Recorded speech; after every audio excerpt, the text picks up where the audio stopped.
The Fate of the Turtle, a story from Andrew Lang's Olive Fairy Book. In a very hot country far away to the east was a beautiful little lake where two wild ducks made their home and passed their days swimming and playing in its clear waters. They had it all to themselves, except for a turtle, who was many years older than they were and had come there before them. And, luckily, instead of taking a dislike to the turtle, as so often happens when you have only one person to speak to, they became great friends and spent most of the day in each other's company. All went on smoothly and happily until one summer when the rains failed and the sun shone so fiercely that every morning there was a little less water in the lake and a little more mud on the bank. The water lilies around the edge began to droop, and the palms to hang their heads, and the ducks' favorite swimming place where they could dive the deepest to grow shallower and shallower. At length there came a morning when the ducks looked at each other uneasily, and before nightfall they had whispered that if at the end of 2 days rain had not come, they must fly away and seek a new home, for if they stayed in their old one, which they loved so much, they would certainly die of thirst.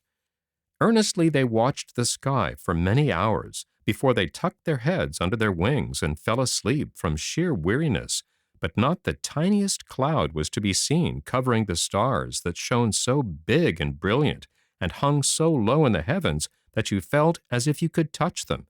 So, when the morning broke, they made up their minds that they must go and tell the turtle of their plans and bid him farewell. They found him comfortably curled up on a pile of dead rushes, more than half asleep, for he was old, and could not venture out in the heat as he once used to.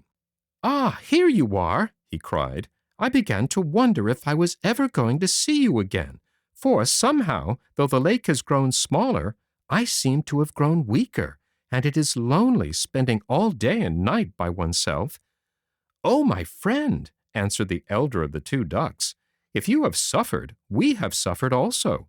Besides, I have something to tell you that I fear will cause you greater pain still. If we do not wish to die of thirst, we must leave this place at once and seek another where the sun's rays do not come.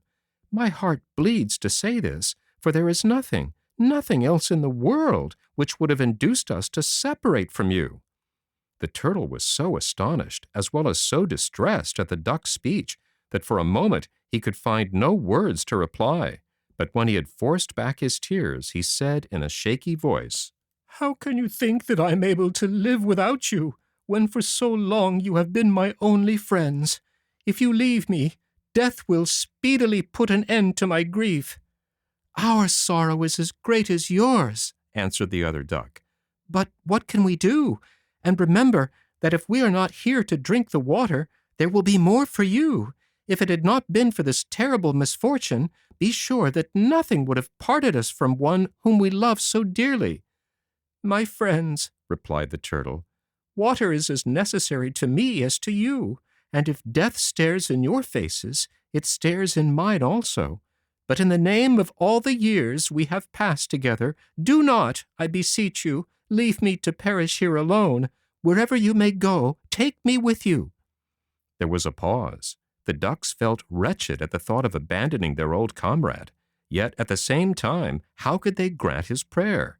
It seemed quite impossible, and at length one of them spoke. "Oh, how can I find the words to refuse?" cried he. "Yet how can we do what you ask? Consider that, like yours, our bodies are heavy and our feet small. Therefore, how could we walk with you over the mountains and deserts till we reached a land where the sun's rays no longer burn? Why, before the day was out, we should all three be dead of fatigue and hunger. No, our only hope lies in our wings, and alas, you cannot fly." "No, I cannot fly, of course," answered the turtle with a sigh. "But you are so clever, and have seen so much of the world, surely you can think of some plan." And he fixed his eyes eagerly on them. Now when the ducks saw how ardently the turtle wished to accompany them, their hearts were touched, and making a sign to their friend that they wished to be alone, they swam out into the lake to consult together. Though he could not hear what they said, the turtle could watch, and the half-hour that their talk lasted felt to him like 100 years. At length he beheld them returning side by side, and so great was his anxiety to know his fate, he almost died from excitement before they reached him. "We hope we have found a plan that may do for you," said the big duck gravely. "But we must warn you that it is not without great danger, especially if you are not careful to follow our directions." "How is it possible that I should not follow your directions when my life and happiness are at stake?" asked the turtle joyfully. "Tell me what they are, and I will promise to obey them gratefully." "Well then," answered the duck, "whilst we are carrying you through the air, in the manner that we have fixed upon, you must remain as quiet as if you were dead. However high above the earth you may find yourself, you must not feel afraid, nor move your feet, nor open your mouth. No matter what you see or hear, it is absolutely needful for you to be perfectly still, or I cannot answer for the consequences." "I will be absolutely obedient," answered the turtle, "not only on this occasion, but during all my life, and once more I promise faithfully not to move my head or foot, to fear nothing, and never to speak a word during the whole journey." This being settled, the ducks swam about till they found, floating in the lake, a good stout stick. This they tied to their necks with some of the tough water-lily roots, and returned as quickly as they could to the turtle.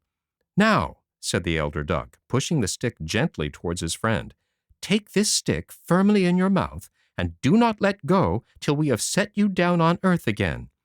The turtle did as he was told, and the ducks, in their turn, seized the stick by the two ends, spread their wings, and mounted swiftly into the air, the turtle hanging between them. For a while all went well. They swept across valleys, over great mountains, above ruined cities, but no lake was to be seen anywhere. Still, the turtle had faith in his friends, and bravely hung on to the stick. At length they saw in the distance a small village, and very soon they were passing over the roofs of the houses. The people were so astonished at the strange sight that they all, men, women, and children, ran out to see it, and cried to each other, "Look! Look! Behold a miracle! 2 ducks supporting a turtle! Was ever such a thing known before?" Indeed, so great was the surprise that men left their plowing and women left their weaving in order to add their voices to their friends. The ducks flew steadily on, heeding nothing of the commotion below. But not so the turtle. At first he kept silence, as he had been bidden to do.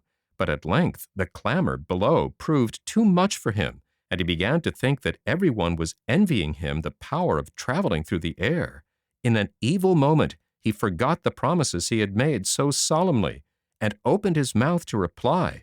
But before he could utter a word, he was rushing so swiftly through the air that he quickly became unconscious, and in this state was dashed to pieces against the side of a house. Then the ducks let fall after him the stick that had held up their friend, and which was of no further use. Sadly, they looked at each other and shook their heads. "We feared it would be so," said they. "Yet perhaps he was right after all. Certainly, this death was better than the one which awaited him."